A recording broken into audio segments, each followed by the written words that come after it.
Hello and welcome to Varn Vlog. We need to talk about something, and that is the fact that I can't get people to read a lot of the material they need to read or to even watch videos or listen to it to understand the positions of which they are critiquing.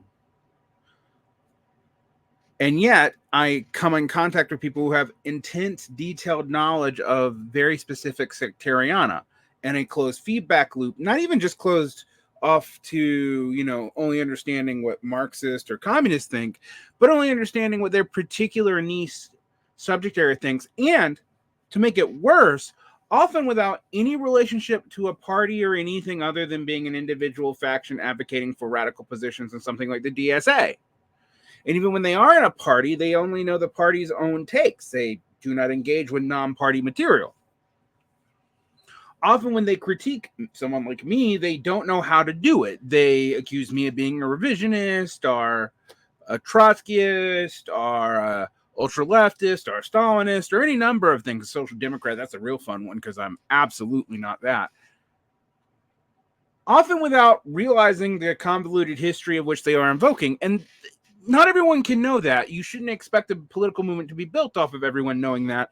But you do have to know more than your fandom. Look, I'm a super fan too. You can tell. See all the RPGs in the background. I'm not here to critique you on that habit. I am here to critique you on the fact that this alone cannot make a politics, nor can bloviating about it online. I say, most ironically, knowing the hypocrisy of me doing this right now on a YouTube channel. But I'm not claiming to do politics qua politics. I'm claiming to do political education so people can do politics. Whatever that means to you. And a specific kind of politics for me, which is oriented towards a classless society. But it means I have to understand the historical context and different opinions from all around the traditions and also in general society of why this is rejected. Because I speak for that, and because I try to advocate for it as a person speaking for it and teaching about it, it is my duty, and is a sacred duty in my mind, if there is anything sacred in this world, to make sure that I try to present this fairly. But another part of the fandom logic is policing the fandom, policing what is canon, policing what is legitimate, etc. Now, this is a function of all social movements, including ones that are particularly irrelevant.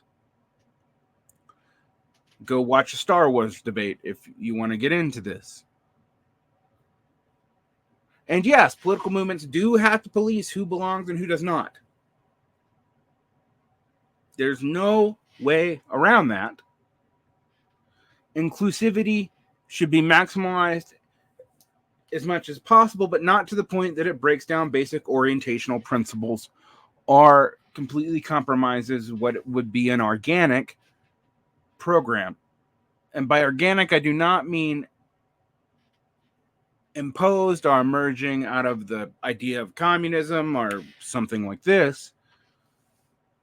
I mean by engaging with the workers themselves towards a class of society. What are the strategic and political agreements that we can come to build a programmatic approach? When it deals with polycentric orders, the fractures of the state, the divisions within classes, and attempts to unify them. But just saying they're unified and finding that unity somewhere far away or in the past or in your historical sky daddy with a mustache that you have created for yourself, depending on what mustache you particularly choose, you will find that this is really about you and not about the Polish, about building a relation between people. I've already said that the working class cannot speak in one voice. It is not even a conceivable possibility.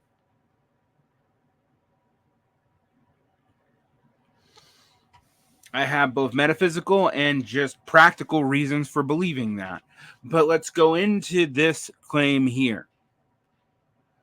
There's a lot of people who think that you can operate off the political theology of Carl Schmitt and the friend-enemy distinction, probably because they picked it up from Agamben or some other theorist, without properly dealing with the fact that to have a political theology requires you to have sovereignty, to be in the sovereign state of exception. That is the purpose of the friend-enemy distinction. If you do not have sovereignty and you misrecognize your own power, even from the Smithian standpoint, a standpoint that I don't think Marxists should adopt, by the way.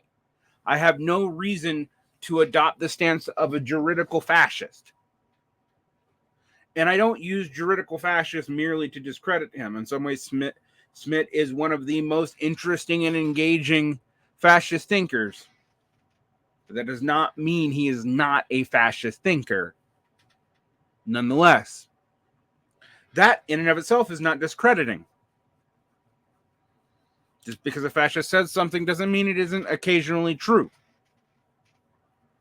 What it's discrediting is the misrecognition of so many people using this paradigm as a way to get power, as opposed to as a way of maintaining power. So even though this should not be our goal, the mere maintenance of political power is alone not the goal of any communist. The friend-enemy distinction and the incoherencies of sovereignty in that state of exception is not something you can impose on society just by policing and canceling your polis.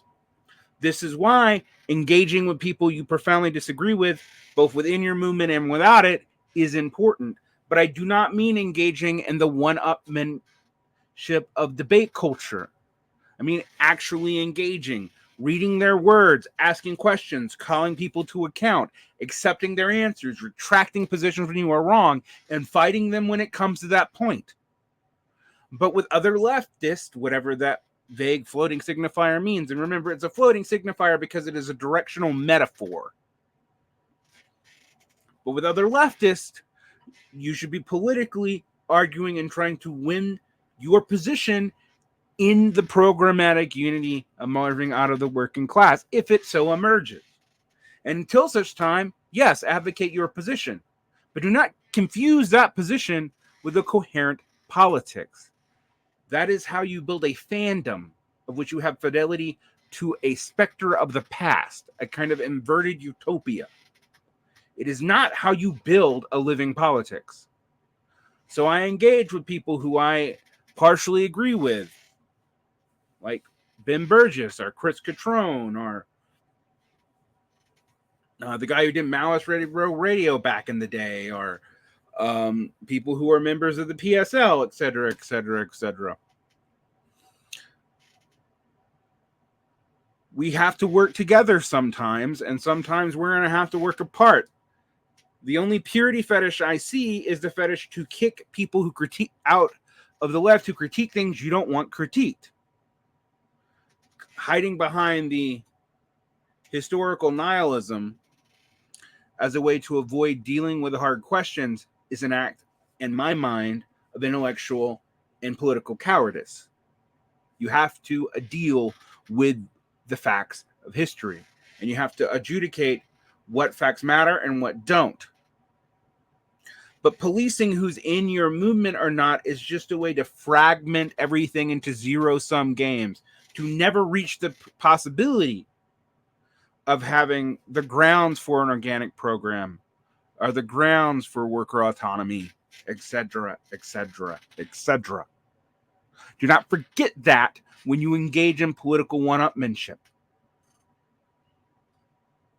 Do not think that canceling or deplatforming is an act of power, because if you don't really have that power, you're deluding yourselves. And power over a press or a magazine is not the same thing as political power, no matter how much you tell yourselves. They do matter. Do not mistake me on saying that they don't. But ultimately, that is not the same thing that people like Schmitt were talking about, nor, even if it was, should we as leftists be using that as our primary goal and priority. Our primary goal, what we want power for, not just that we want power, is the important thing. And if you ever lose sight of that, you're likely to destroy not just yourself and not just the politics of which you are trying to build, but also the movement that you might have created if you did create it. Keep that in mind. Like and subscribe. Hit the bell. And no, just because I yell at you, just because I even mock you, does not mean that I throw you out of the left. I'm not the Pope of the left. There isn't one.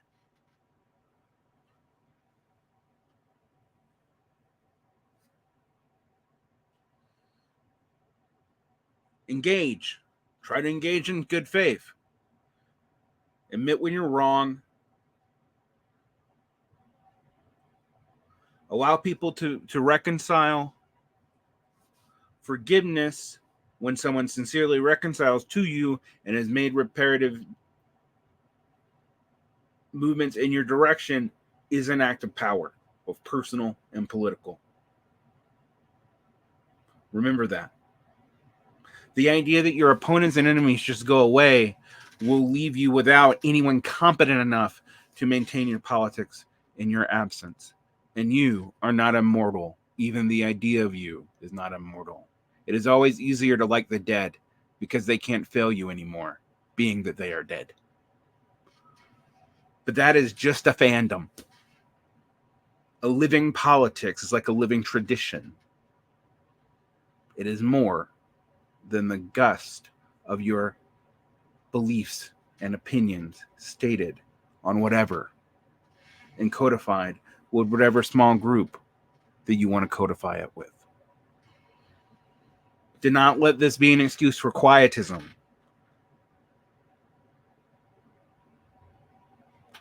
But no, fandom logic is not politics, at least not by itself. Have a good day. Like and subscribe. Hit the bell. Keep your peace. And keep dreaming, however difficult, of a better tomorrow. But remember, that dream will be difficult.